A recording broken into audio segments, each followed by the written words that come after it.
Hai kalian, kalau kalian bermimpi suatu hari bisa merayakan momen tahun baru di Jepang, video ini pas buat kalian. Di part kedua ini, Ami dan AA mau mengajak kalian ngerasain gimana suasana tahun baru. Dimulai dari mencari camilan di konbini sambil menunggu teman Apato pulang kerja. Ini suasana sekitaran Hon Atsugi. Di sini banyak banget gedung-gedung tinggi, padahal ini di daerah ya, bukan di kota. Dan kita lanjut jalan kaki menuju tempat janjian dengan teman Apato. Inilah tempat janjian kita di stasiun Hon Atsugi. BTW kita berangkat dari stasiun itu di jam 20.48. Suasana di stasiun nggak begitu ramai, mungkin karena ini sudah masuk jam pulang kerja. Sambil nunggu teman kita satu lagi Gunawan, kita memutuskan melihat-lihat sekitar dan duduk-duduk dulu. Oh iya, untuk stasiun Atsugi ini cukup luas menjadi salah satu akses untuk ke Tokyo dan ke daerah-daerah kota yang lain. Dan akhirnya kita sudah naik di kereta. Kita belum tahu sebetulnya ini mau kemana, karena kita diajakin sama teman kita. Perjalanan kita ke tujuan cukup panjang, sekitar 43 menit. Dan di kereta tidak terlalu padat ya kebetulan, jadi kita bisa dapat tempat duduk di sini. Kereta di sini cukup bersih dan sangat tertib juga penggunaannya, jadi kita pun ikut kebiasaan jadi tertib juga, seperti agak berisik apalagi makan. Tetapi kalau untuk minum tuh diperbolehkan. Dan di bawah kursi kita ini sebetulnya ada penghangat di bawah kursinya, jadi kita nggak kedinginan. Di situ ada teman kita namanya Niam, dan yang satu lagi yang ketiduran itu namanya Gunawan. Mungkin dia lelah habis pulang kerja langsung main. Stasiunnya sudah dekat, kita siap-siap buat turun dari kereta ini. Oh iya, tips dari teman kita, selama musim dingin kalau berpergian itu cukup kenakan pakaian yang bahan heated dan jaket tebal atau puffer. Jangan pakaian yang berlapis-lapis karena bisa gerah dan capek juga lepas pasangnya. Beginilah suasana Jepang di Hamin beberapa jam menuju tahun baru. Cukup ramai ternyata orang-orang di jalan, tapi toko-toko pada tutup. Kita belum tahu juga ini keluarnya kemana. Kita baca maps dulu, karena kita bingung ini lokasinya di mana. Tadi Yokohama Stasiun. Ini kan ke sini, kalau mau jalan.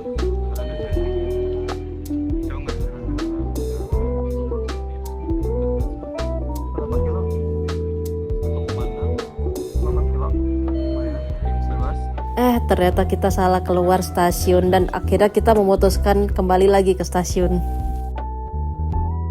Ya, seperti kalian lihat, semakin malam semakin rame orang yang jalan kaki. Mungkin beda-beda tujuan, ada yang mau ketemu teman atau mau ketemu keluarga. Dan orang-orang di Jepang jalannya pada cepet ya. Dan terlihat dari stylenya sih, kayak mau pergi ke acara gitu.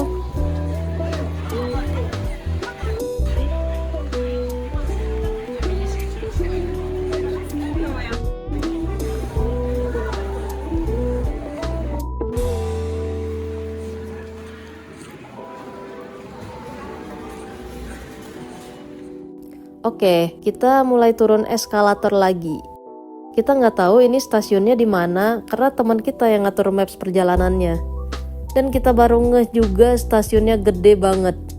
Dan info juga buat kalian kalau stasiun di Jepang itu rata-rata nyambung ke pusat perbelanjaan. Jadi untuk turis-turis mudah deh buat belanja dan nggak perlu jalan jauh dulu untuk ke mallnya. Kita mulai turun eskalator lagi, dari tadi melewati beberapa eskalator dan semakin turun mungkin ini menuju ke bawah tanah gitu kali ya. Karena stasiun ini cukup besar, jadi kita jalan sambil melihat sekitar sambil mencari untuk pintu exit dari stasiun ini. Dan yang bikin menariknya di sini ada beberapa pintu stasiun, jadi memudahkan untuk pintu masuk dari kemananya. Keren sih ini sampai kepikiran sedetail ini, jadi kita sebagai turis tuh untuk memudahkan sekali ya yang bagi untuk yang traveling. Dan kita kembali turun eskalator dan gak tahu lagi ini turun yang keberapa lagi ya guys.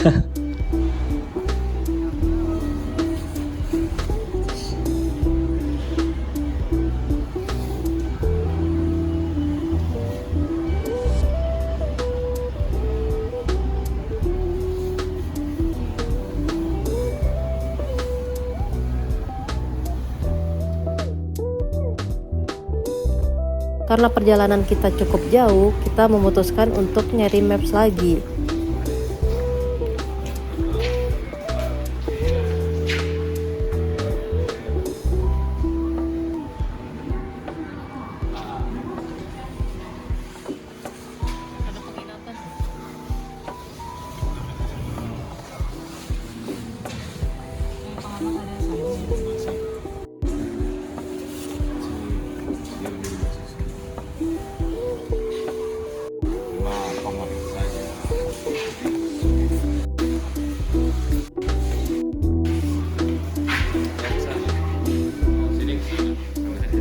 Di stasiun Jepang, di setiap sudutnya banyak banget mesin gacha. Iya, mesin gacha. Jadi mesin gacha tuh sejenis mesin penjualan mainan yang di dalam kapsul, yang dikeluarin secara acak dengan kita masukin koin. Seperti kalian main di Time Zone lah.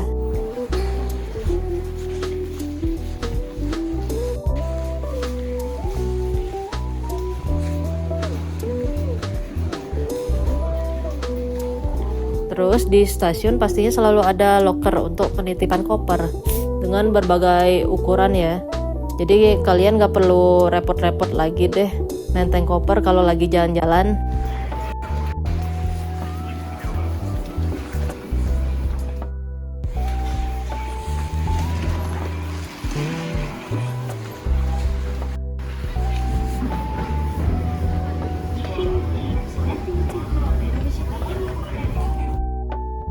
Selama jalan di stasiun banyak banget eskalator dan ini kita nggak tahu deh udah naik turun di beberapa eskalator.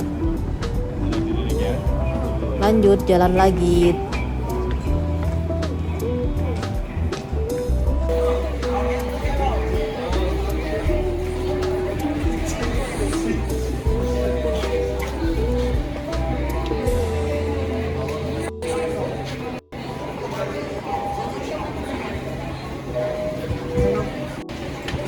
Sampai kita ke tujuan Yokohama, yeay!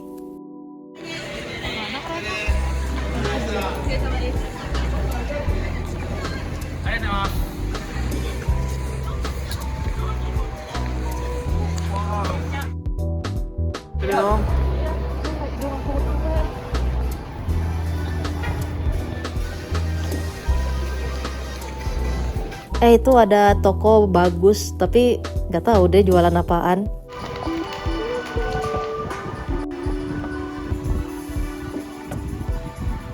Kita baca maps lagi karena tempat tujuan kita masih jauh. Kita lanjut jalan kaki.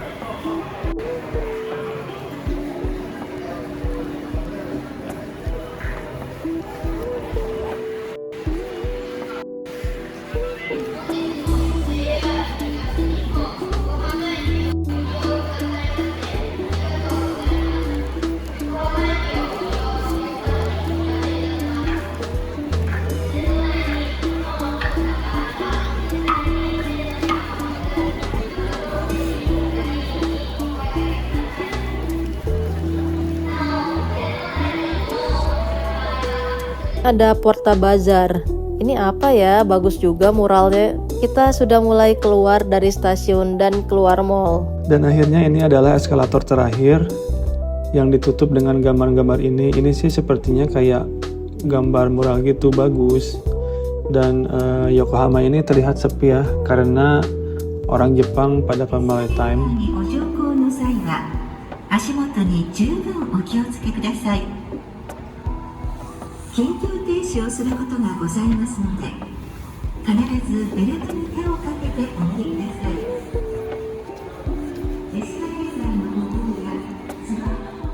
Kita keluar dari stasiun dan mall di Yokohama dengan suasana yang cukup sepi menuju tahun baru. Dan BTW ini semakin malam semakin dingin ya guys. Dan lalu kita melanjutkan jalan kaki karena kita sudah mulai ketemu jalan raya. Dan ini dia jalan dimulai lagi di Yokohama. Dan dimulai dengan jembatan yang sangat cakep banget di sini. Kita sih suka mikir gimana ya rasanya kerja di gedung-gedung gede di Jepang.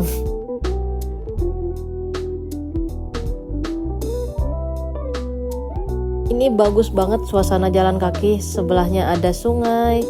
Pengen ngecil dulu tapi kita ngejar waktu ke tempat tujuan kita. Dan disayangkan gelap, jadi kalian nggak bisa lihat deh.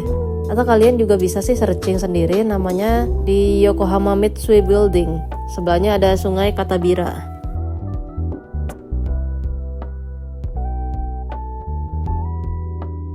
Kemudian kita lanjut jalan kaki. Bener-bener sepi di sini.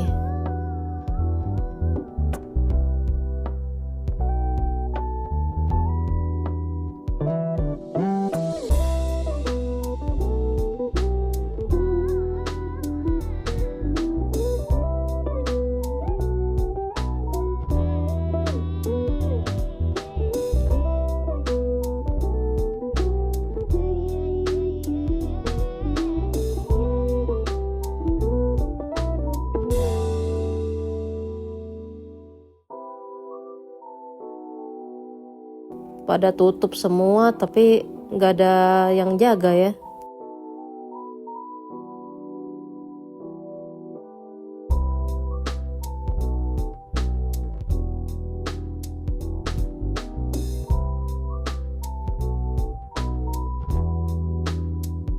Dan suhu mulai dingin banget ini. Wah, di sini ada kantor Nissan. Ngantor di sini mau nggak? Tapi ngantor di sini keren sih, no? Nih, tuh kamu lantai paling atas tuh ngantor.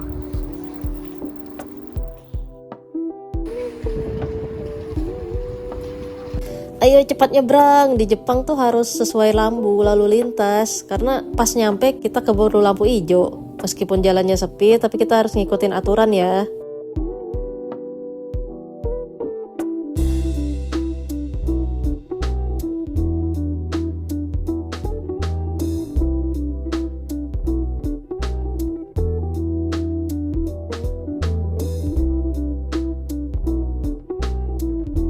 Inilah tujuan malam tahun baru di Yokohama, yaitu di Yokohama Cosmo World.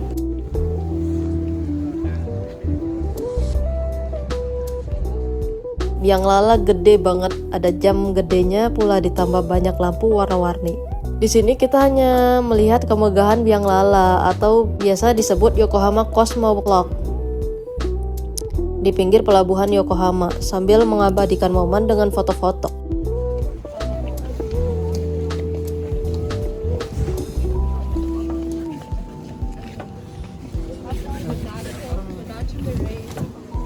Ya baru pertama sih kita kesini dan kapan lagi ada momen gini.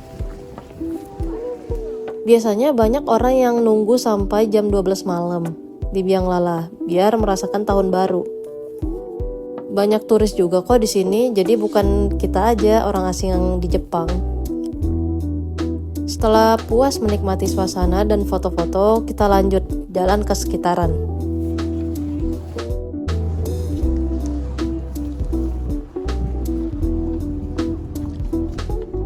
Ini suasana di bawah Yokohama Cosmo World.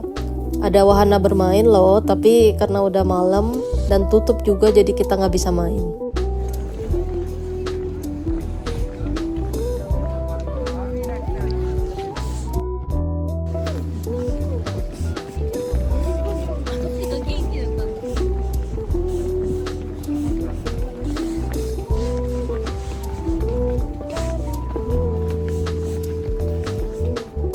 Di seberang jalan ada Mall Yokohama World Walter.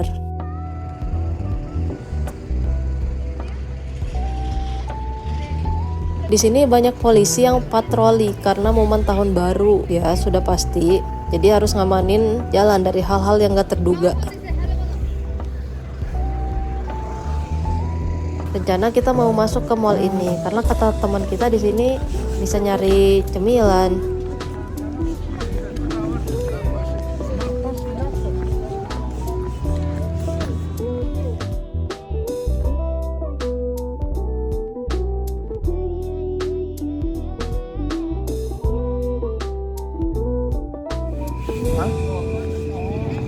Oh iya ya.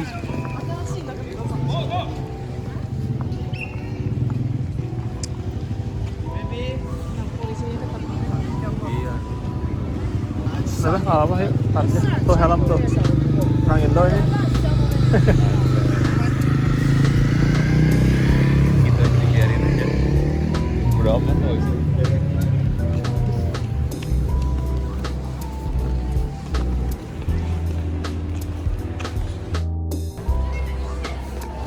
Kita masuk.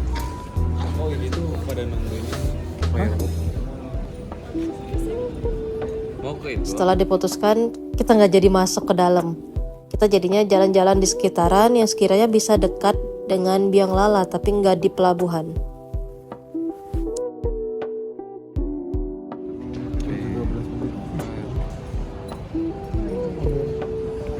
Berarti kalau kita foto di sini, biar lebih kelihatan. Banyak orang, bagus yang tadi. Nih kita tuh foto yang your no bed 9 menit.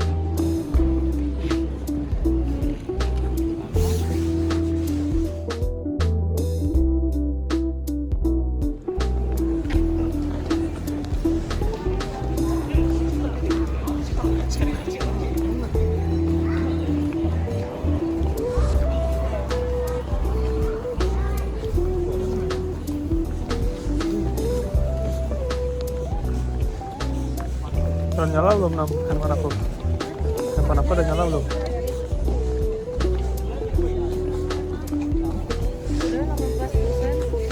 Itu keren.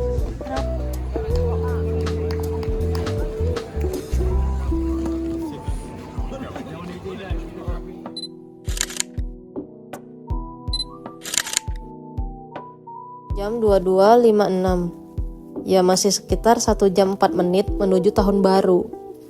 Disinilah tempat orang-orang nunggu tahun baru karena di area ini cukup luas dan terlihat jelas Biang Lala Yokohama Cosmo World-nya. Buat kalian yang ingin lihat jelasnya tahun baru seperti apa, kalian bisa lihat deh di short video atau vlog orang lain. Kalau aku lihat ada countdown dan ada pakai kembang api. Alasan kita memilih pulang biar masih dapat jadwal kereta. Karena jarak Yokohama ke Hon Atsugi cukup jauh dan ini kereta terakhir kita untuk pulang. Jadi menikmati tahun barunya kita hanya sekedar foto-foto, lihat suasana Yokohama Cosmo World, terus jalan-jalan untuk bakar kalori. Dan sampailah kita di stasiun Minato Mirai untuk kereta pertama. Lalu menuju ke kereta kedua.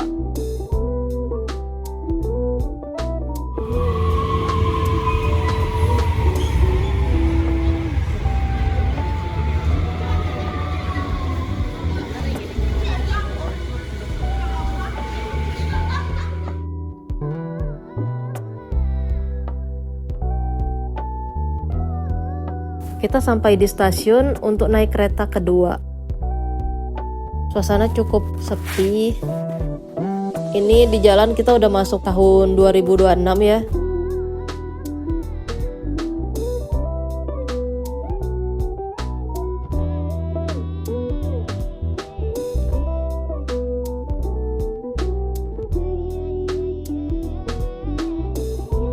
Wah, di sini kita bisa minum air keran loh. Dan keran di sini airnya masih jernih walaupun suhu udara dingin banget. Itu penghangat. Iya, gambok.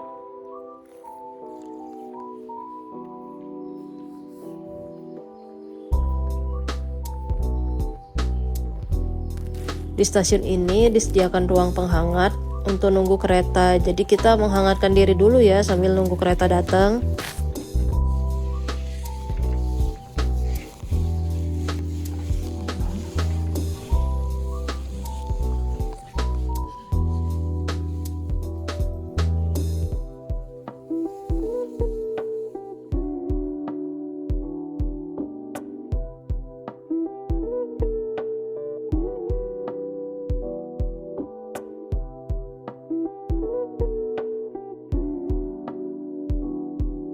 Dan kita sudah sampai Hon Atsugi lagi dengan jalan kaki menuju Apato.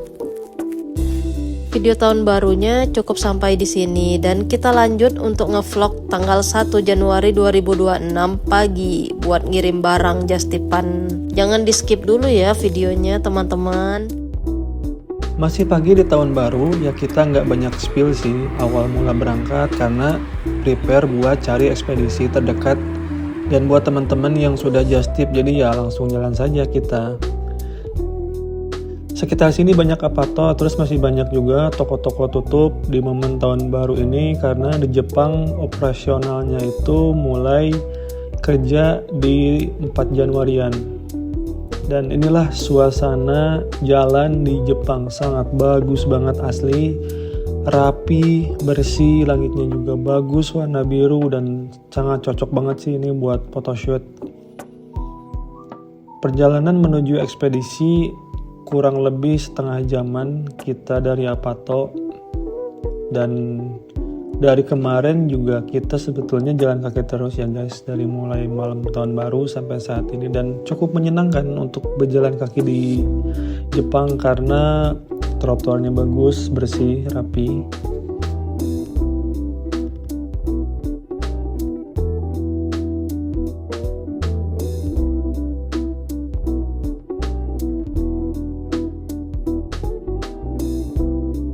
Lalu kita nyebrang untuk ngikutin arahan maps. Beginilah suasana Honatsugi. Menurutku ini kelihatan kota sih ya, bukan daerah. Soalnya bangunannya gede-gede, fasilitasnya lengkap. Menurutku sepertinya kalau mau slow living cocok deh di sini. Karena akses stasiun nggak begitu jauh dan masih bisa dijangkau lah dengan jalan kaki.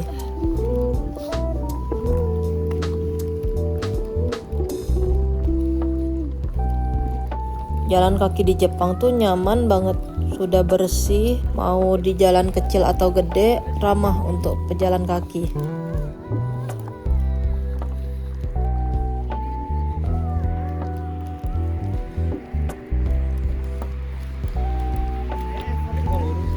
Hah? Kaos mobil.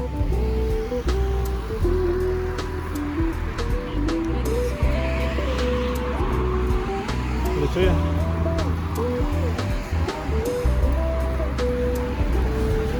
Gue bisa photoshoot area sini bagus kan? Photoshoot area sini bagus. Gak terlalu rame gitu. Kalau di Tokyo kan padat banget ya, orang-orang banyak yang lewat.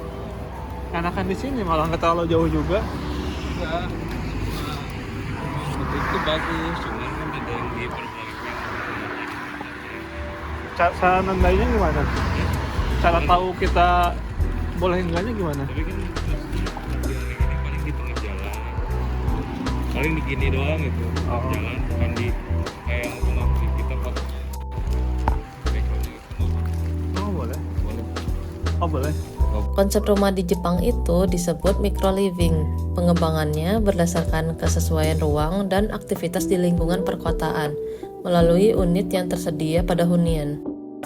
Makanya rumah di sini dibangun secara vertikal atau ke atas disebabkan keterbatasan lahan. Gaya rumah minimalis, ada privasi juga karena fasadnya jarang diberi jendela. Terus dinding rumah nggak berdempetan dengan rumah sebelahnya. Jadi posisi jendela biasa diletakkan di bagian kanan dan kiri dinding. Yang unik di Jepang itu dinding eksterior bangunan banyak pola kotak-kotak dari penggunaan keramik. Tujuannya agar mudah dirawat, tahan lembab, dan resiko gempa. Warna keramik biasanya memakai warna earth tone agar bisa menyatu dengan alam.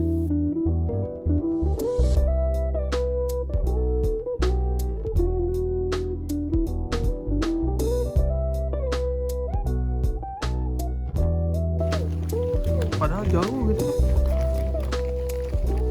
Kalau sekarang dalam cengok udah yang di mobil.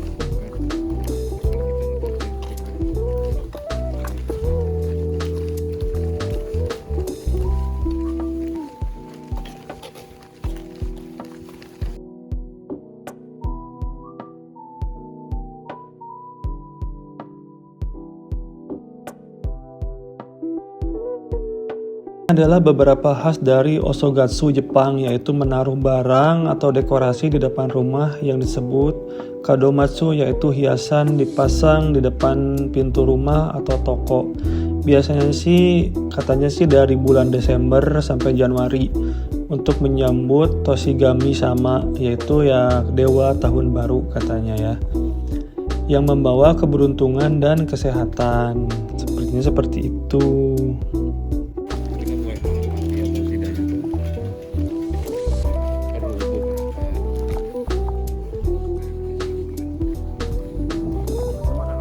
Enaknya di Jepang, kalau rumah nggak punya garasi buat parkir kendaraan, di sini disediakan loh area untuk sewa parkiran.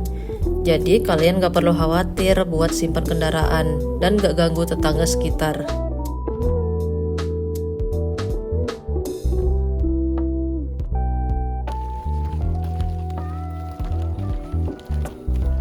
wajib ada taman kepala rumah.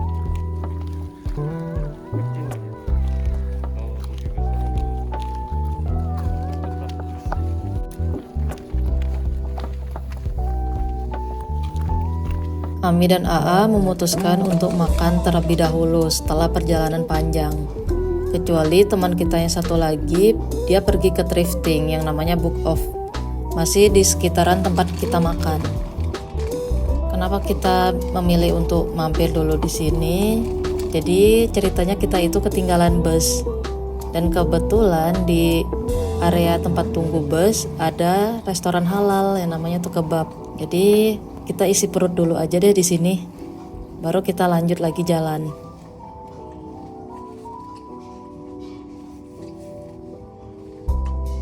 Dan langsung kita naik bus menuju ekspedisi. Busnya cukup nyaman, bersih, dan banyak tombol buat stopnya di setiap sudut, jadi kita nggak perlu repot-repot untuk ketok-ketok atau uang receh di kaca buat stop, hehehe. Dan ini juga cukup bersih juga si busnya.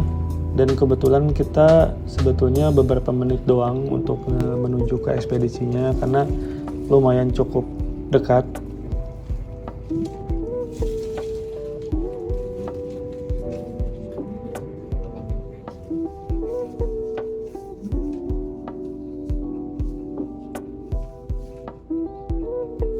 Sampailah kita di daerah Kanagawa dengan pemandangan pedesaannya. Wah, ini bagus banget asli.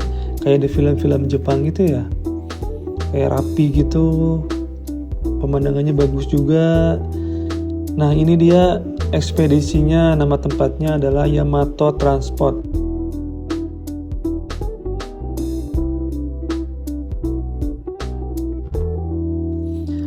Dan berikut prosedurnya pengiriman paketnya sih nggak beda jauh ya sama di Indonesia. Tinggal diisi aja data, kemudian dikonfirmasi isi paketnya lalu bayar deh udah. Dan buat teman-teman yang mau kirim barang bisa langsung ke Yamato, cabang lain tinggal diingetin aja.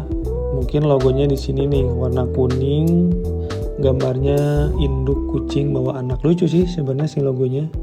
Dan kita jalan kaki lagi pulang sambil nunggu bus datang. Bayar bus bisa pakai Suica atau Pasmo ya.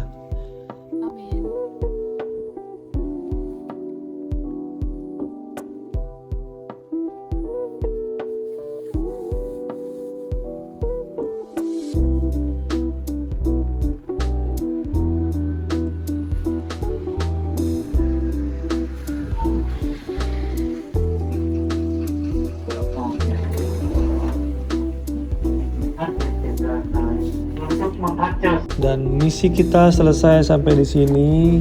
Tahun baru kita dan perjalanan ngirim barang ke ekspedisinya Yamato berjalan. Perjalanan kita di Jepang masih panjang ya, jadi bakal ada part berikutnya. See you in the next video, teman-teman. Thank you.